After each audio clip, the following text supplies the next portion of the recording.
Harimau dan macan lekat dengan legenda dan mitos pada masa kerajaan di Jawa, terutama di tanah Sunda. Terbukti dengan ragam budaya menggunakan nama predator itu. Legenda ini secara tidak langsung melindungi populasi harimau dan macan. Satwa predator di Jawa sebagian diyakini sebagai ikon evolusi, kekuatan, dan kebajikan manusia. Bertahan dari kerasukan zaman, predator endemik ini kini tersisa satu spesies lagi, yaitu macan tutul Jawa. Itu pun dalam bahaya, rapuh, bersama mitos yang pelan-pelan meluruh. Di tatar tanah Jawa, terutama di Sunda, banyak tempat yang diberi nama dengan satwa penguasa hutan Jawa itu. Di antaranya adalah Cimacan, Cimau, dan Leuwing Maung. Bahkan dalam seni bela diri pencak silat sekalipun, macan digunakan sebagai jurus pamungkas seperti pamacam dan cakar maung. Macan tutul Jawa dan harimau Jawa memang dekat dengan silsilah orang Sunda. Erat kaitannya dengan sosok Prabu Siliwangi. Tokoh ini sangat terkenal dalam naluri, legenda, cerita pantun Sunda, dan lain sebagainya.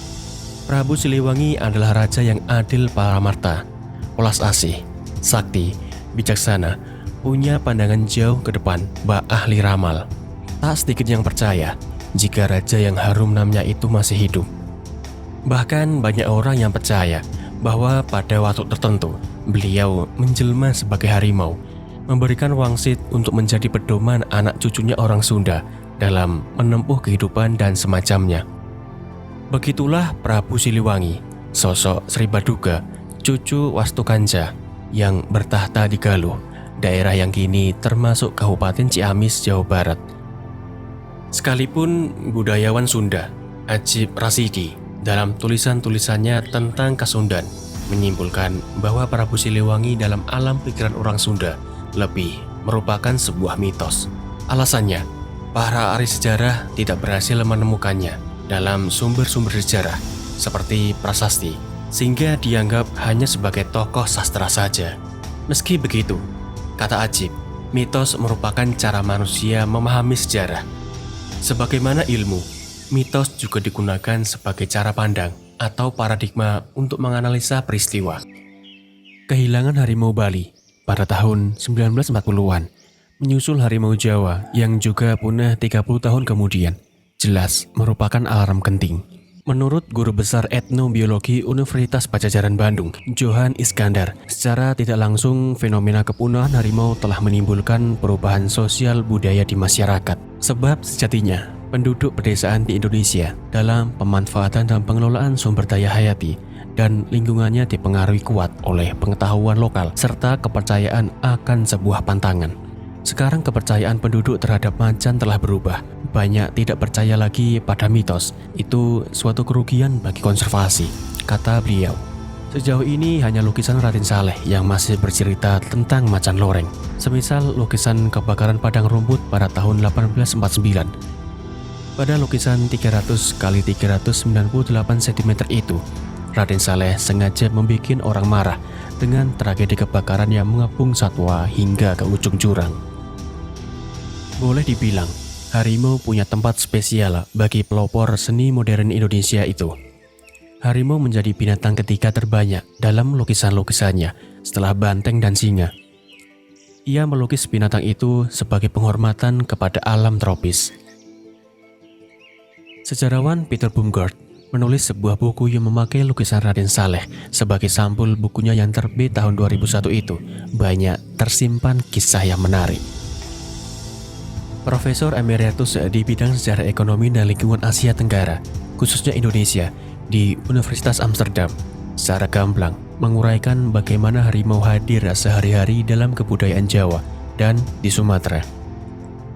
Bumgard merekam tentang tata cara masyarakat mempersiapkan persembahan agar harimau tak membahayakan mereka. Menurut Johan, kearifan lokal telah menjadi konservasi alami harimau selama ratusan tahun. Terlebih lagi, bagaimana masyarakat memandang harimau menjadi sosok yang ditakuti sekaligus dihormati. Baik harimau di Sumatera, Jawa maupun Bali kerap diasosiasikan sebagai leluhur. Pendeknya, macan loreng adalah satwa keramat yang dituakan. Dulu, harimau di Sunda disebut menak, Jawa disebut simbah, dan Sumatera disebut datuk. Mereka memperlakukannya dengan hormat. Ujarnya, sikap hormat ini mempengaruhi etika ketika manusia bertemu dengan harimau. Mereka tidak kaget, sehingga mengurangi konflik. Sedangkan William Marsden, dalam buku History of Sumatra, masyarakat Sumatera saat itu jarang yang berburu harimau. Kepercayaan mistik yang sangat kuat membuat warga enggan berburu harimau. Padahal, pemerintah Belanda menawarkan uang yang banyak bagi orang yang bisa membunuh harimau. Begitu tulis Marsden. Pemerintah kolonial yang tidak dicekam mitos-mitos tentang harimau memimpin pembantaian besar-besaran harimau di Jawa dan Bali, seiring dengan pembukaan lahan pertanian dan pemukiman yang merengsek ke hutan. Hal ini diteruskan pada era kemerdekaan. Peter Baumgart juga menulis bahwa Jawa lebih sering membunuh harimau ketimbang Sumatera. Mungkin juga karena hutan Sumatera lebih rimbun, sementara di Jawa, hutan dibuka selama masa kerja rodi dan politik etnis. Apalagi di masa itu, adanya perubahan pandangan budaya. Semisal, kata Baumgart, raja-raja Jawa kerap memiliki kandang harimau dalam istananya. Keberadaan kandang-kandang tersebut berkaitan dengan ritual yang dikenal dengan Ramongan Sima atau Macan, di mana harimau dan macan tutul diburu beramai-ramai menggunakan tombak di sebuah tanah lapang. Ritual ini berlangsung sejak abad ke-17-19. Selain semacam ritual untuk uji nyali dan unjuk gigi prajurit istana, juga merupakan simbol penjajah. Sialnya, macan ditaruh sebagai manifestasi bangsa penjajah dan perlu dibumi hanguskan.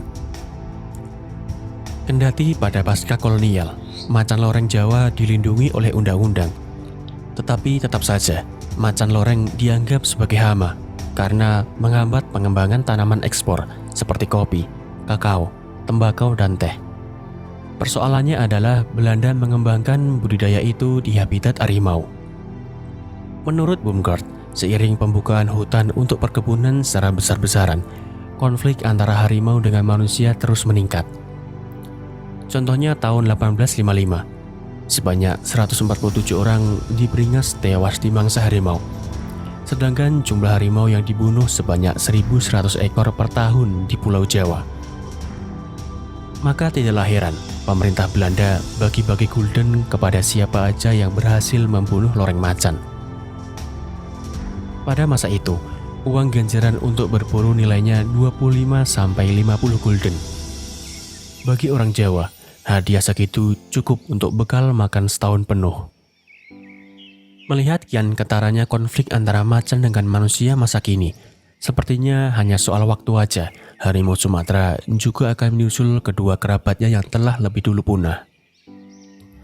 Bayangkan saja, hampir setiap hari hutan di sana hilang seluas 18.000 kali lapangan sepak bola. Agaknya kehilangan hutan bakal berujung kepunahan. Kata Johan, kepunahan pemuncak rantai makanan dalam sebuah ekosistem berarti mengkatrol kepunahan flora dan fauna lainnya. Setidaknya, Jawa memiliki kekayaan flora 6.500 jenis. Untuk fauna seperti burung, dari sekitar 536 jenis di Jawa, sebanyak 430 jenis burung tercatat ada di Jawa bagian barat. Kini, barangkali separuh dari angka itu sudah musnah. Adapun hutan tersisa di Pulau Jawa, menurut catatan Forest Watch Indonesia, adalah 900.000 hektar pada tahun 2017. Peneliti ahli utama Litbang KLHK, Hendra Gunawan, menyatakan ancaman utama dari keberlangsungan Panthera petrus melas adalah kehilangan habitat. Forum Macan Tutul Indonesia memprediksi populasinya di kantung hutan tersisa tak lebih dari 600 individu. Sumber lain juga menyebutkan keberadaannya kurang dari 250 individu. Dominasi Homo sapiens di bumi saat ini mengarah pada pemusnahan flora akibat ulah manusia, yang pada ujungnya membawa malapetaka pemusnahan massal ke-6 kalinya di bumi. Agaknya kepunahan itu makin tampak di Jawa, sebagaimana hutan Jawa kehilangan kemagisannya bagi manusia. Selagi itu budaya hormat kita pelan-pelan hilang. Pada akhirnya, kita juga akan ketiban akibatnya.